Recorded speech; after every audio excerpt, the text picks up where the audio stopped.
Hello, how you doing? Thanks for looking in on my videos.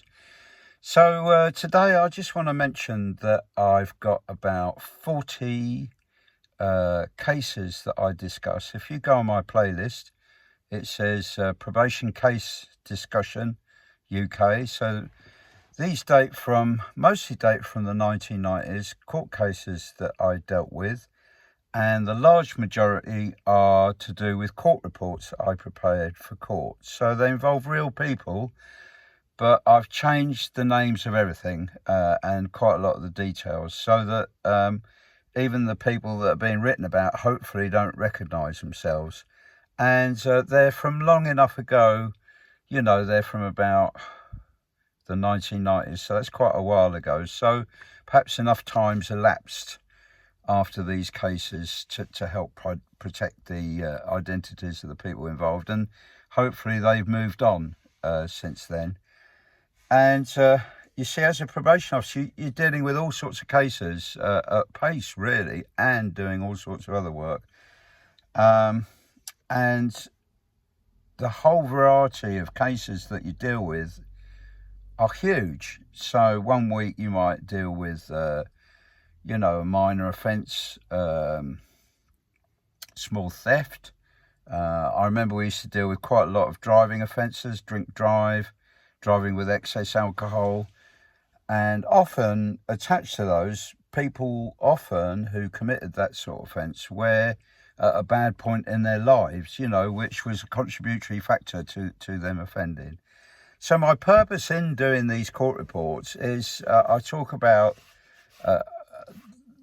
the background of the people who get involved. And if you look at these, I'm hoping that people will realise that some of these people don't actually deserve to go to jail, that maybe they need a bit of support in life and encouragement to go, a last chance really, to have a bit of supervision and encouragement to go in a positive direction, a bit of help and support to help them,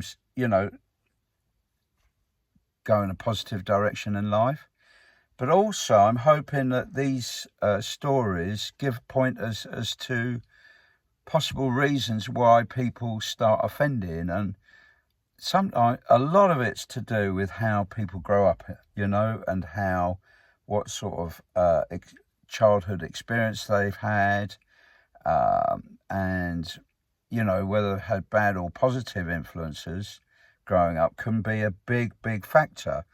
And often, sadly, people who've been in care, people who've stopped going to school, people who drop out, are very often people who offend. And a big factor in crime during my day were the misuse of drugs, and that really, really fuels crime, in my opinion. And for me, it's quite worrying that we're not treating shoplifting, for example, serious enough, because often people who misuse substances in order to buy their drugs, shoplift on quite a scale. And, in my day, people who are arrested for shoplifting, often it uncovered that they had an addiction that needed addressing and they needed support with that. So it is disappointing that currently a lot of shoplifting is going unchallenged, and I think that's really sad and bad. So there's a whole variety of cases, some of them quite mundane, and suddenly one day you might get a very, very serious offence. And in my next court one, I'm going to talk about a very serious drug offence, very, very serious, involving a substantial quantity of drugs that I had to write a court report about. I've twice met people who have committed murder, and that is something, isn't it? To have to meet somebody who's committed murder. Two different circumstances. One, he was actually arrested for murder, and in the other case, I interviewed the guy for a routine offence, and he later committed murder a couple of years later. And funnily enough, I had a strange gut feeling about the guy, that he seemed a bit odd and a little bit worrying. And it's funny how your gut feelings are very important, actually, in sussing people out. The other one was, in my day, we were asked to go and interview people who'd been remanded in custody for murder, and it was to enable us to start doing investigations on the people even before they were sentenced. So it's to help so that once they were sentenced, we could move quite quickly, regards recommending. And it's important for us to know the background of people. So it's quite a long time ago, but I remember being quite apprehensive about meeting this murderer chap, and it was in a HMP Belmarsh. I had to go and see him. Not a very nice place, very high security, very serious offenders in there. And I remember that my preconceptions of what a murderer might be like were shattered in a way, because the guy was quite small, he was quite young, small in stature. He wasn't particularly... And I remember during the interview, he just moaned all the time, and he was complaining about the prison, about the conditions, how he's being treated. And he was a real sort of whinger, and he didn't really have a sort of a tough outlook or anything like that, or outwardly manner. And I remember him talking about his background. He said that he'd been bullied in the army because he couldn't march properly because he had flat feet or something.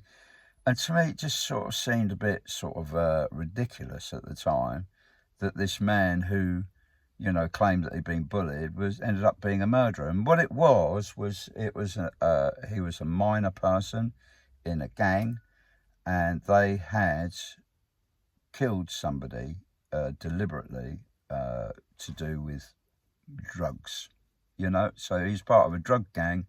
He was one of the foot soldiers, one of the lower people in this drug gang, and he was asked to execute, him and this other guy were asked to execute this bloke for whatever reason, and they dumped his body in the countryside somewhere, and the body was found by a guy out walking his dog, and